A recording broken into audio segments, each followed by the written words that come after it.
نہیں ہے. انفیکٹ زمان و مکان جو ہے یہ ریلیٹیو ضرور ہیں. اللہ تعالیٰ نے ایک وقت کبھی نہیں بتایا. زمین کا اور وقت ہے، کردار کا اور وقت ہے، زندگی گزارنے کا اور وقت ہے، کائنات کی تخلیق کا اور وقت ہے، اپنا اس کا اور وقت ہے. اپنا وقت اس کا اتنا بڑا ہے کہ یہ سارے چھوٹے چھوٹے واقعات جو ہیں اس نے ہماری انڈرسٹینڈنگ کے لیے بلٹ کیے ہیں. ہم زمان و مکان کو بھول بھی سکتے ہیں. آپ کو یاد ہوگا کہ جو لوگ خدا کی یاد میں جاتے ہیں، جیسے بدھا گیا نروانا میں گیا تو اس نے کہا میں کہوں اگر یہ موت ہے تو نہیں ہے، اگر کہوں یہ زندگی ہے تو زندگی نہیں ہے، اگر کہوں عذاب ہے تو نہیں ہے، اگر کہو سبق ہے تو نہیں ہے. تو مینٹل کنڈیشن میں آپ ایک ایسے مقام تک چلے جاتے ہو جہاں کوئی چیز میٹر نہیں کرتی، نیدر ٹائم نار اسپیس.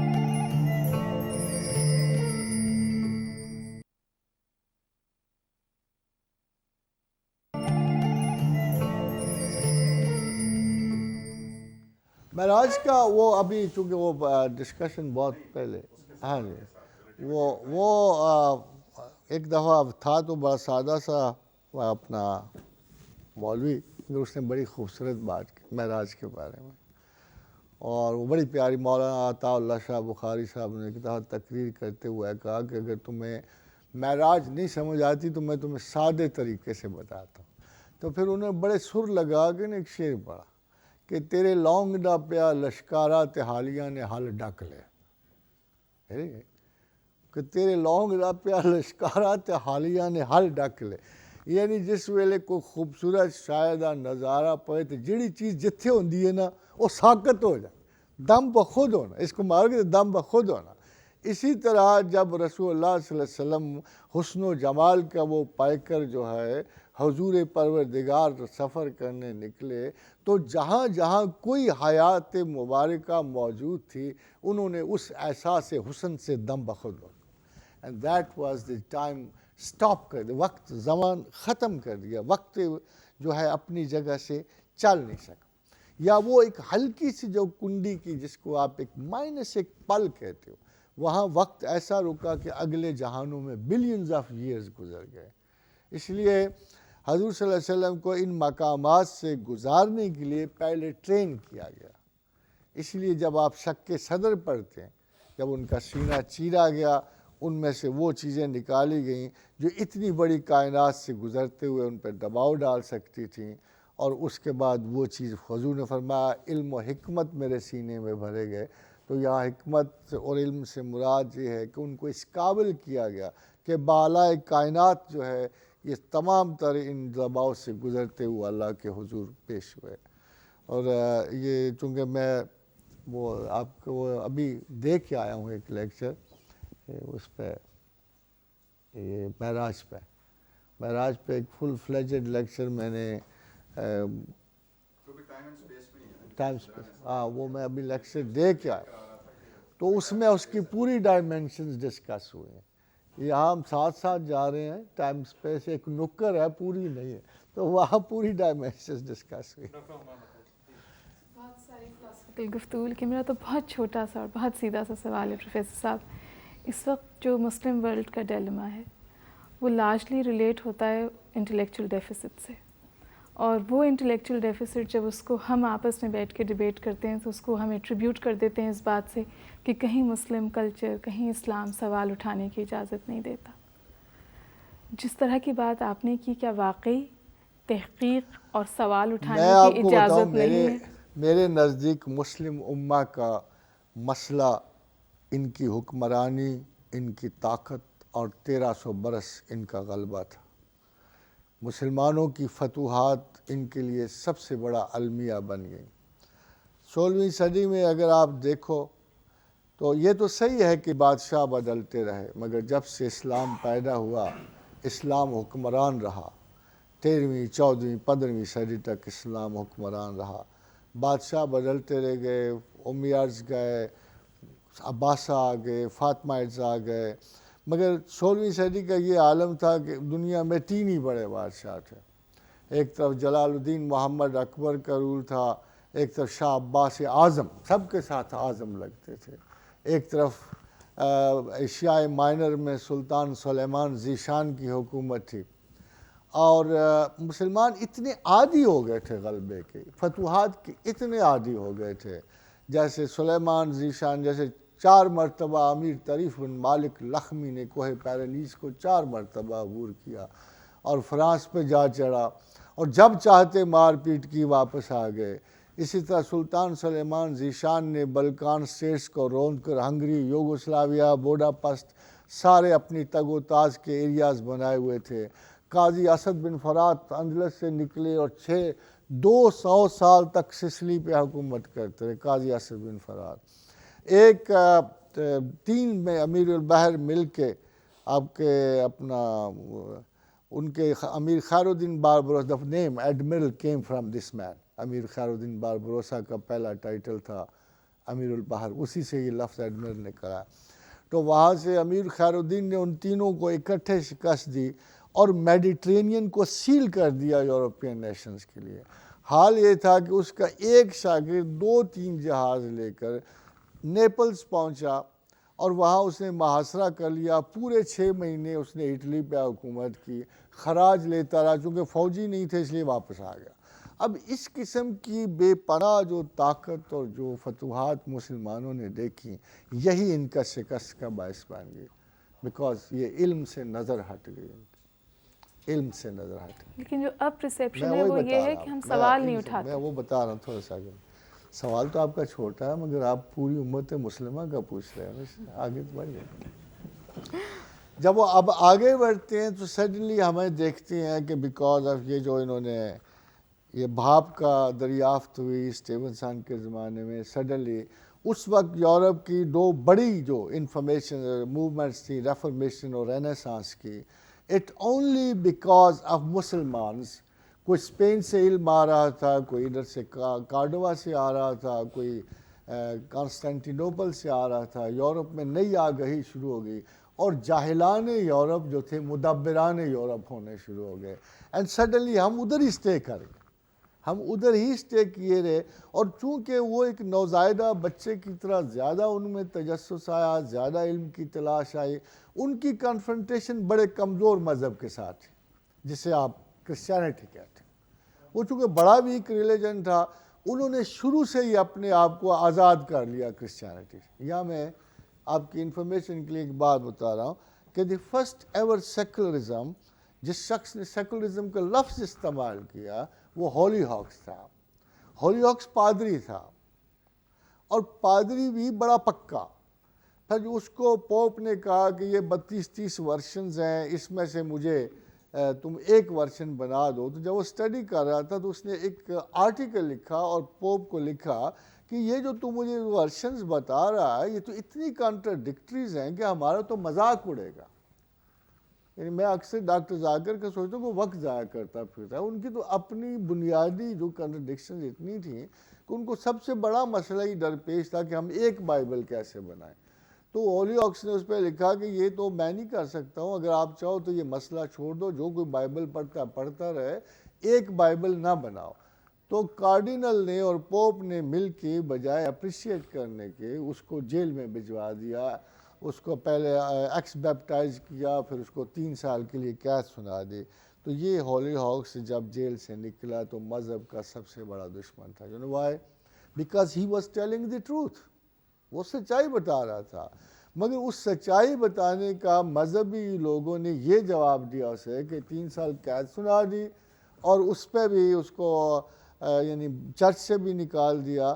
تو اس نے سب سے پہلے یہ لفظ سیکولرزم استعمال کیا، تو اس نے 2 قول ساتھ لکھے اور بڑے مزیدار ہیں۔ وہ کہتا ہے where there is the religion and secularism are as apart from each other as land from the sea۔ جہاں سمندر ہے وہاں زمین نہیں ہو سکتی، جہاں زمین ہے وہاں سمندر نہیں ہو سکتا، جہاں سیکولرزم ہے وہاں ریلیجن نہیں ہو سکتا، جہاں ریلیجن نہیں ہے وہاں سیکولرزم نہیں ہو سکتا۔ اور دوسری اسٹیٹمنٹ اس نے کہا کہ if you want to be a good secularist then you must be a good atheist۔ یہ اس نے یہ دونوں اسٹیٹمنٹس۔ اب چونکہ ہمارے ہاں ہوتا ہے اگلنے اور نگلنے کا پروسیس، یورپ سے فرض کرو سیکولرزم ٹرم آ گئی ہے تو ہم بغیر دیکھے سوچے اس پہ ٹوٹ پڑے، ہمیں نعمت غیر مترقبہ ملی، ہمارے آقاؤں کی دیر سے سوغات آ گئی تو ہم مر مٹے اس پہ، اسی طرح کوئی اور چیز آ جائے گی ہم اس پہ جانثار ہو جائیں گے۔ تو فیکچوئل یہ ہے کہ اگر آپ اپنے زمانے کو دیکھو تو دونوں طرف علم نہیں ہے، سیکولرسٹ کے پاس بھی علم نہیں ہے اور ملا کے پاس بھی علم نہیں ہے۔ ملا کے پاس اس لیے علم نہیں ہے کہ وہ کوالیفائی نہیں کرتا انکوائری کی میتھڈالوجی کو، کوالیفائی نہیں کرتا۔ فار ایگزامپل اگر ایک ماڈرن کاسمالوجسٹ ہو یا کوئی بندہ ہو ایک مولوی صاحب کے پاس چلا جائے اور اس کو بگ بینگ کے بارے میں 1-2 گھنٹہ بے شک سوال کرتا رہے، اس نے کہا اس نے استغفر اللہ کہہ کے تو اس سے فراغت حاصل کر دیں، اس کو آگہی نہیں ہے انسٹرومنٹ سے۔ دیکھو یہ تو ہماری غلطی ہے نا کہ اب ماشاءاللہ پڑھے لکھے جو علماء بن رہے ہیں، یا فرض کرو جو کوئی ایم ایس سی بھی ہے، ان میں ایم اے بھی ہیں، بڑے بڑے ریلیجس لڑکے بڑے آگے جا رہے ہیں، ان کا پرابلم وہی فکسیٹڈ گراؤنڈ ہے جہاں انٹرپریٹیشن کو ورچولی انہوں نے ایکسیپٹ نہیں کرنا۔ میں اس کی مثال آپ کو یہ دیتا ہوں کہ مجھے حادثاتاً یہ اشتہاری جب نوٹ سے واسطہ پڑا تو میں سوچتا ہوں کہ 1300 برس سے آج آپ کے پاس جتنی میجر ایجادات ہوئی ہیں یا دریافتیں ہوئی ہیں، سب کم از کم قرآن حکیم میں لفظاً درج ہیں۔ اس طرح نہیں میں کہتا۔ فار ایگزامپل جب میں ایک دفعہ سٹال پہ کھڑا ہوا رسالہ دیکھ رہا تھا، اس پہ لکھا ہوا تھا the expanding universe of Einstein, expanding universe of Einstein. جب میں یہ دیکھ رہا تھا تو میرے ذہن میں بڑے افسوس سے ایک بات ابھری، اور وہ یہ کہ قرآن کی آیت کہہ رہی تھی وَالسَّمَاءِ بَنَيْنَهَا بِأَيْدٍ، کہ ہم آسمانوں کو اپنے زور بازو سے بنایا، وَإِنَّا لِمُوسِعُونَ، اور ہم انہیں وسیع تر کر رہے ہیں۔ حادثہ کیا ہوا کہ موسعون کا لفظی پہلا ترجمہ وسیع کرنا تھا۔ اب جو ہمارے علماء نے دیکھا یہ تو بالکل کائنات تو کھڑی ہے، یہ تو غلط بات ہے، یہ تو وسیع نہیں ہو رہی، تو ان کو وقت پڑ گیا، ان کو کریں کیا، انہوں نے موسعین کا ترجمہ اور اس میں وہ قوتیں ڈال رہا ہے which was absolutely uncalled for۔ قرآن حکیم کی جو ایک دیکھیں میں آپ کو اس کی آیت سناؤں، جو پہلا آسٹروناٹ اوپر گیا نا تو اس نے کہا کہ میں دیکھتا ہوں کہ زمین پر بادل ایسے چل رہے ہیں جیسے ملٹی کلرڈ کلاؤڈز چل رہے ہیں۔ یہ بھی آپ کو قرآن کی نئی بات آپ کو بتا کہ قرآن کہتا ہے، قرآن نے جب اس نے پہاڑوں کے بارے میں کہا تو اس نے کہا کہ تم گمان کرتے ہو کہ پہاڑ کھڑے،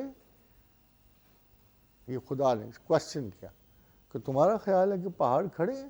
نہیں، ہے یا تمر و مر سحاب، ہے یا تمر و مر سحاب، یہ تو اڑتے ہوئے سرمئی بادلوں کی طرح بھاگ رہے ہیں، یہ سرمئی بادلوں کی طرح زمین کے ساتھ ساتھ بھاگ رہے ہیں۔ اب اگر آپ دیکھیے جو لٹرل ٹرانسلیشن ہے قرآن کے، حیران کن ہے۔ اس کتاب سے کوئی بندہ خوف تو کھا سکتا ہے، اس کو پڑھنے کا حوصلہ کبھی کبھی۔ I'm frankly telling you, when I finished that book, I went for 3 days nervous breakdown، کیونکہ میرے پاس گنجائش ہی نہیں رہی تھی اس کو غلط ثابت کرنے، ایک لفظ اس کا میں غلط ثابت۔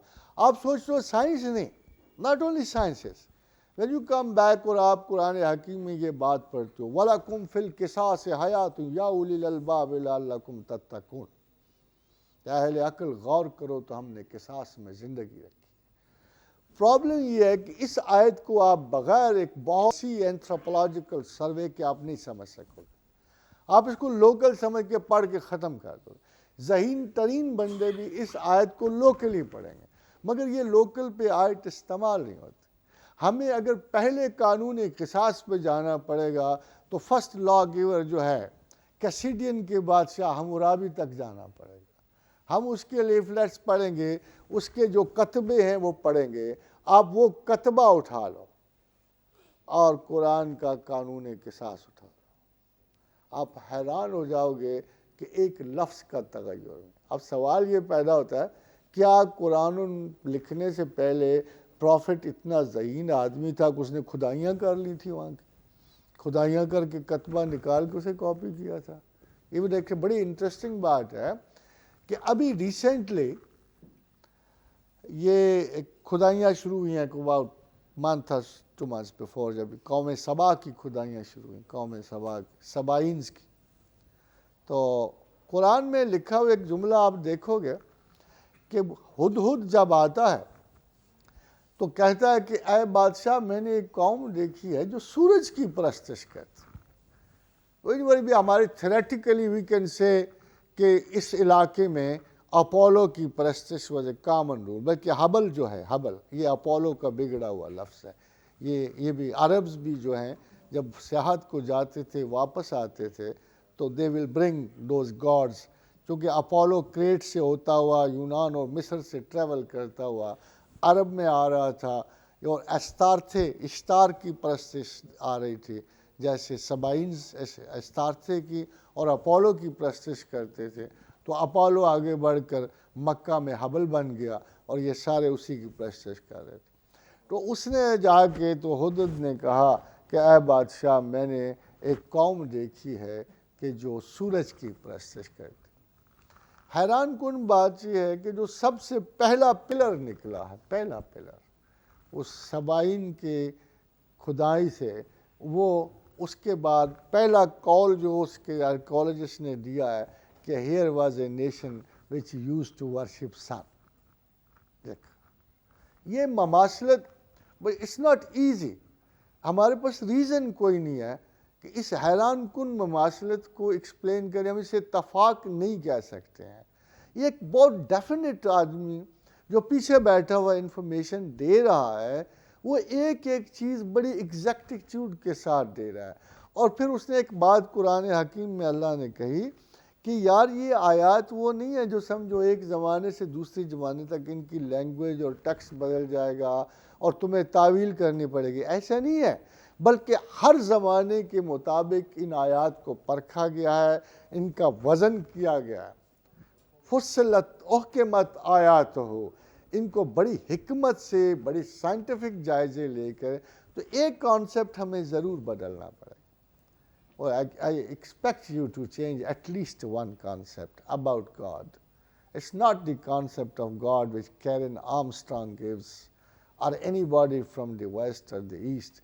یہ واحد دین ہے جو اللہ کا ایک مجموعی کانسیپٹ جو ہے بہت بڑے علیم و حکیم پروردگار کا ہے، ایسا کہ جس کی علم و حکمت کے بارے میں ہم تصور نہیں کر سکتے، جو آپ کو بار بار ایک ہی درخواست کرتا ہے کہ میری کتاب کو اندھوں اور بہروں کی طرح نہ پڑھو. وہ بیگ کرتا ہے آپ سے، وہ غصہ دلاتا ہے آپ کو، بلکہ کہتا ہے کہ دیکھو تم سے بہتر وہ جانور ہوں گے جو کم از کم میری اطاعت، ان کو عقل تو میں نے نہیں دی مگر پھر بھی مجھے فالو تو کرتے ہیں نا. مگر تم وہ لوگ ہو جن کو میں نے عقل دی، حکمت دی، اور تم بھی میری کتاب کو جانوروں کی طرح پڑھتے ہو. اور خداوند کریم بار بار فرمائش کرتا ہے کہ کوئی چیز بے دلیل مت مانو. خدا کا قانون ہی نہیں ہے. Blind faith is most hateful thing for God. Blind faith جس کو آج ہم نے ترہ امتیاز سمجھا ہوا، وہ اس کو نفرت کی نگاہ سے دیکھتا ہے. وہ کہتا ہے یار عقل دے کہ تم بلائنڈ فیتھ ہو. بلائنڈ فیتھ کا کیا مطلب ہے؟ میں نے تمہیں بلائنڈ فیتھ کے لیے بنایا تھا. میں نے تمہیں بلائنڈ فیتھ کی جانور تھوڑے تھے کہ میں نے آپ کو خام خواہ عقل دے دی. تو وہ کہتا ہے کہ میں جو ہلاک ہوا لے یہلکا من ہلاکا ام بینتن، جو ہلاک ہوا وہ دلیل سے ہلاک ہوا. وہ یحییٰ من حیا ام بینتن، جو زندہ ہوا وہ دلیل سے زندہ ہوا. اور اگر تم عقل و سلامتی نہیں رکھتے، اندھوں اور بہروں کی طرح یقین رکھنا مجھ پر، تو تم سے پہلے میں گلہ یہ کافروں سے کر بیٹھا ہوں. سارا قرآن آپ پڑھو نا تو ایک گلہ آپ کو بڑا سنائی دیتا ہے اللہ کا. اگر کفار مکہ، اگر تم عقل رکھتے، اگر تم شعور رکھتے، اگر تم ہوش رکھتے، تو تم آباء و اجداد کی تقلید نہ کرتے، بلکہ تم مجھے اپنا غور و فکر سے خدا ضرور مان لیتے. یہی گلہ انصاف نہیں چھوڑتا، وہ یہی گلہ اس کا آپ سے ہے کہ کیا آباء و اجداد کے دین پہ بیٹھے ہوئے جیسے بڑی سوغات ہاتھ میں آ گئی ہے. اس سوغات کا کوئی فائدہ نہیں. خدا کا قرض چکانا ہے تو عقل و معرفت کو استعمال کرو، سوچو، غور کرو. کوئی شک نہیں ہے کہ ہمیں یہ مشکل درپیش ہے. ایک مشکل درپیش ہے ہمیں کہ خدا کا دین ہمارے سیلف کے خلاف. سب سے بڑی مشکل جو پیش آتی ہے وہ ایک ہے صرف وَأَمَّا مَنْ خَافَ مَقَامَ رَبِّهِ کہ جو ہمارے سامنے کھڑا ہونے سے ڈرتا ہے وَنَهْيَ النَّفْسَ عَنِ الْهَوَىٰ وہ اپنے سیلف کی مخالفت کرتا ہے.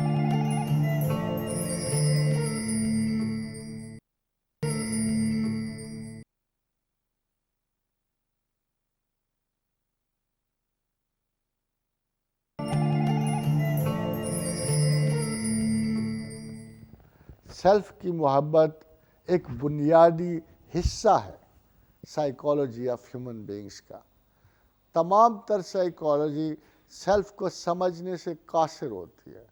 زیادہ سے زیادہ وہ ایک ڈسیبل سیلف کو بیٹر سیلف میں ڈھال سکتی ہے، مگر خدا کی نفسیات جو ہے یہ سیلف کو ان تمام تاثرات سے پاک کرتی ہے جہاں آپ کسی الوہی مقصد کے لیے، ایک بہتر انڈرسٹینڈنگ کے لیے، خدا کی شناخت کے لیے تیار ہوتے ہیں. اس لیے 3 بڑے اقوال ہیں غور و فکر کی انتہا تک پہنچنے کے لیے. حضرت عیسیٰ علیہ السلام سے پوچھا گیا کہ آپ کیسے اللہ کو آدمی پہنچ سکتا ہے؟ فرمایا کہ اپنے آپ know thyself and you shall know thy God. علی کرم اللہ وجہ سے پوچھا گیا، فرمایا وَمَنْ عَرَفَ نَفْسَهُ فَقَدْ عَرَفَ رَبَّهُ جس نے اپنی ذات کو پہچانا اس نے اپنے رب کو پہچان لیا. سب سے بڑھ کر حدیث قدسی، حدیث رسول صلی اللہ علیہ وآلہ وسلم فرمایا خدا جسے اپنا علم دینا چاہتا ہے اس کی آنکھ اس کے اوپر کھول دیتا. تو let's at least back an insight into our own selves. اور بڑی خوبصورت دعائیں رسول اکرم صلی اللہ علیہ وسلم کے ہمارے پاس موجود ہیں، اور کچھ نہیں تو ان دعاؤں کے وسیلے سے ہی ہم اپنا رزق علم طلب کر سکتے ہیں اور اپنی برات فکر طلب کر سکتے ہیں اور خدا کی شناخت طلب کر سکتے ہیں. جی چل دیکھیں، میرا سوال آپ کی تقریر کے اس حصے سے ہے جس میں آپ نے سائنس کی بات کی، اور ایک تاثر جیسے یہ آتا ہے کہ مذہب اور سائنس بالکل 2 سیپریٹ چیزیں ہیں، اور آپ نے یہ کہا کہ انسان جو ہے وہ کائنات کو سمجھنے کی کوشش کیوں کرتا ہے، جبکہ بہت سارے جو ذہن ہیں ان میں یہ سوال پیدا ہوتے ہیں اٹھتے ہیں، اور وہ یہ پوچھتے بھی ہیں، زبان پہ بھی آتے ہیں کہ ہم کون ہیں، کیا ہیں. سائنس کی بات کرتے ہیں، سٹارز ہیں، یہ کیوں آپس میں نہیں ٹکراتے؟ کیونکہ یہ گریوٹی کی وجہ سے ایک دوسرے سے دور رہتے ہیں یا مناسب فاصلے پہ رہتے ہیں. اسی طرح سے ہمیں آئنسٹائن نے جو تھیریز دی، general theory of relativity, special theory of relativity, اس نے بہت ساری چیزیں ایکسپلین کی اور ہمیں پتہ چلا کہ کیا چیزیں ہیں، فورس کیا ہے، میٹر کیا ہے، فزیکل ڈرامے کیا ہے. اس کے بعد لائٹ کا ہمیں پتہ چلا کہ سب سے فاسٹ یہ ٹریول کرتی ہے. ہمیں اسٹیفن ہاکنگ جو آج کل لیونگ لیجنڈ ہے، اس نے ہمیں یہ کہا کہ ایک یونیفائڈ تھیوری ہو سکتی ہے جو پوری کائنات کو ایکسپلین کرے. اور اس وقت 2 ایسی تھیریز ہیں جو دونوں مل کے اس کو ایکسپلین کرتی ہیں پوری یونیورس کو، جس میں ایک جنرل تھیوری آف ریلیٹیوٹی اور دوسری ہے کوانٹم تھیوری آف فزکس. تو یہ اس وقت 2 تھیوری ہیں جس کو سائنٹسٹ یہ کہہ رہے ہیں کہ ہم اس کو کمبائن کریں گے. میرا سوال یہ ہے کہ جب یہ سائنس جو ہے یہ کانٹراڈکشن نہیں کرتی، اگر یہ ایکسپلین کر رہی ہے، اور اس چیز کو ویسٹ میں بڑی اچھی طرح سے اب سمجھا جا رہا ہے. میرا خیال سب سے پہلی بات جو میں نے کہی تھی یہ ہے کہ قرآن کتاب تخلیق ہے اور سائنس کتاب تحقیق ہے. ان میں آپس میں کوئی تضاد نہیں. فرق یہ ہے کہ ہمیں اس ایسی مروبیت سے کوئی فائدہ نہیں. مطلب فرض کرو ہم اللہ کو اللہ نہیں سمجھتے ہیں. میں فرض کرو یہ خیال کرتا ہوں میں انسان ہوں، مجھ سے غلطی ہوئی، میں 1000 غلطیوں کے باوجود انسان رہوں گا. مگر اگر اللہ سے کوئی غلطی ہوئی تو وہ اللہ نہیں رہ سکتا. آپ کو پتہ ہے نا اس بات کا. پھر جب ہم قرآن حکیم پڑھتے ہیں اور اس کو خدا کی کتاب سمجھتے ہیں تو ہمارے پاس ایک بہت بڑا چیلنج ہے. With all the information we have in the present times, with all the galactical knowledge, اور یہ آئنسٹائن اور جو بھی ہمارے پاس ہیں سب کو سمجھتے ہوئے کہ ہم قرآن میں اس غلطی کو پیدا کریں جس سے ہماری عذاب سے جان چھوٹ جائے، یعنی اللہ سے. سچی بات، میں اپنی آزادی کسی مفروضہ خدا کے لیے بیچنے کے لیے تیار نہیں ہوں. میری خواہش یہ ہے، میں نے آگے آپ سے بتایا کہ میرا پورا زور یہ کہ بیسٹ آف دی انفارمیشن کے ساتھ میں اس ڈیٹا میں جو مجھے اللہ کے بارے میں نصیب ہے میں اس میں کوئی غلطی نکالوں. جب نہیں نکلے گی تو ظاہر ہے میرا نروس بریک ڈاؤن ہو جائے گا. میں تو اللہ کو ماننے پہ اس لیے مجبور ہو گیا ہوں. اب جو آپ کہہ رہے ہو اس کا قرآن سے واسطہ نہیں. میں کہہ رہا ہوں کہ اگر 1300 برس پہلے اگر یہ ظلم نہ کیا ہوتا اور مسلمانوں کی فتوحات نے اس کے علم سے نظر نہ اٹھائے ہوتے. آئیے چلیں اگر میں تھوڑا سا آپ کو بتا دوں کہ بڑی بڑی جو آپ کے سامنے اس وقت سائنس کی ایجادات ہیں وہ کیا ہیں اور کیا اس سے پہلے اللہ ان کو مینشن کر چکا ہے کہ نہیں ہے.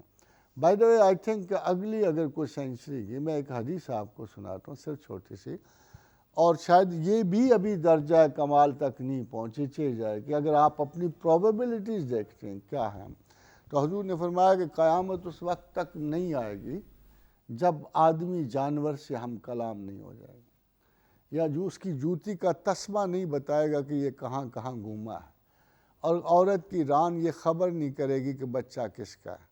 اگر آپ دیکھو ڈی این اے اسٹرکچر نکلا ہے نا, ہم ان کو دیکھو قرآن کی آیت مطلق اور اس کے لفظ اسی طرح نا, مگر جب ہم حدیث تک جاتے ہیں تو حدیث کی لینگویج وہ نہیں رہے گی, وہ اپنے زمانے کی ہوگی.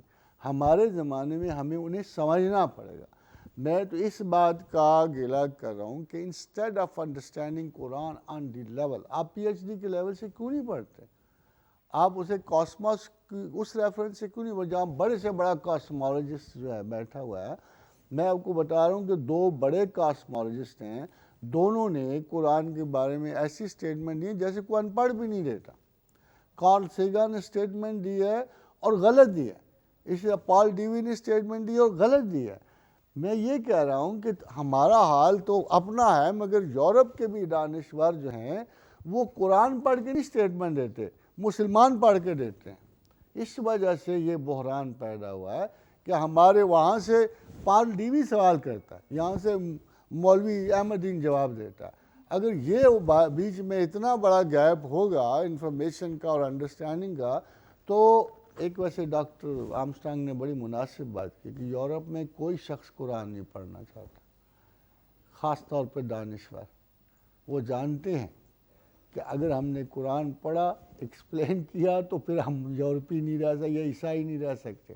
ان کو پتہ ہے یہ شروع سے ایک بہت خوبصورت محاذ تخلیق ہے. ان کی اپنی بہت بڑی اینتھروپولوجسٹ یہ کہتی ہے کہ they don't want to study the قرآن.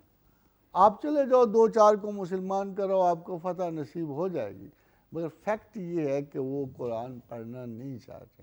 اس کے ابزانے میں انہیں کوئی نہ کوئی بلیم ہمیں دینا ہوتا ہے, کوئی نہ کوئی. یہ تھوڑا بلیم ہے کہ جی لوگ کہتے ہیں کہ زمین اگر کوئی خدا نہ ہوتا تو زمین والے خدا بنا دیتے. یہی اینتھروپولوجی آگسٹ کامٹے وغیرہ یہی کہتے پھرتے ہیں. یعنی they are trying to convince کہ there is no God, you don't have a God, there is no book of God, there is no data about God. میں یہ کہہ رہا ہوں کہ اگر آپ تحقیق و جستجو کی اس لیول سے پڑھنا سیکھیں تو آپ نہ صرف اپنے بحران کا جواب دے لیں گے, آپ کو اپنے اندر تو کلیئرٹی نصیب نہیں ہے, ان کو کیا جواب دیں گے؟ تو پھر آپ اپنے بھی کلیئرٹی جان جائیں گے اور ان کو جواب دینا تو بہت آسان ہو جائے گا. تو یہ نیو انڈرسٹینڈنگ پڑھے لکھے لوگوں کے ذمہ ہے. اگر آپ تعلیم یافتہ ہیں تو آپ کریں, کسی ملا کے نام نہ چھوڑ دیں. You must struggle. جہاں تک آپ کا علم ہے ایٹ لیسٹ کم از کم ایک موضوع یا ایک اسپیشلٹی تک ہی آپ جائیں, and may be Allah gives you further more courage to think. دیکھو نا اللہ میاں نے اپنے پسندیدہ بندوں کا ذکر کیا ہے. خدا کہتا ہے اگر تمہیں کسی مسئلے پہ شبہ ہو جائے نا, یہ نہیں کہا کہ ملا کے پاس جانا, نہیں, کہتا ہے اگر کوئی ٹیڑھا مسئلہ آ جائے جو تمہارے دل میں شک و شبہ پیدا کر دے تو پھر وَالرَّاسِخُونَ فِي الْعِلْمِ يَقُولُونَ كُلٌّ مِّنْ عِندِ رَبِّنَا, تو ان لوگوں کے پاس جانا جو علم میں راسخ ہو. پھر دوسری جگہ فرمایا اگر کوئی بات سمجھ نہ آئے تو فَاسْأَلُوا أَهْلَ الذِّكْرِ إِن كُنتُمْ لَا تَعْلَمُونَ, تو ان لوگوں کے پاس جانا جو اہل ذکر ہیں. پھر اہل ذکر کی تعریف کی اور فرمایا میرے بہترین بندے وہ ہیں الذین یذکرون اللہ قیاما وقعودا وعلی جنوبہم, جو کھڑے بیٹھے کروٹوں کے بل مجھے یاد کرتے ہیں. وَيَتَفَكَّرُونَ فِي خَلْقِ السَّمَاوَاتِ وَالْأَرْضِ, اور زمین و آسمان کی تخلیقات پہ غور و فکر کرتے رہتے ہیں. اب دیکھیں نا بایولوجی بھی زمین و آسمان کی رکھ. ہم ڈارون کے پیچھے پڑے ہوئے ہیں بیچارے. اس نے کیا کیا تھا؟ 10 سال محنت ہی کی ہے نا. وہ غلط صحت محنت تو ہو سکتی ہے, نتائج غلط ہو سکتے ہیں, مگر اس نے اور تو کچھ نہیں نا کیا. وی مسٹ ریکگنائز کہ ہم نے ری ایکشن سے علم حاصل نہیں کرنا, ہم نے انفارمیشن شیئر کرنی.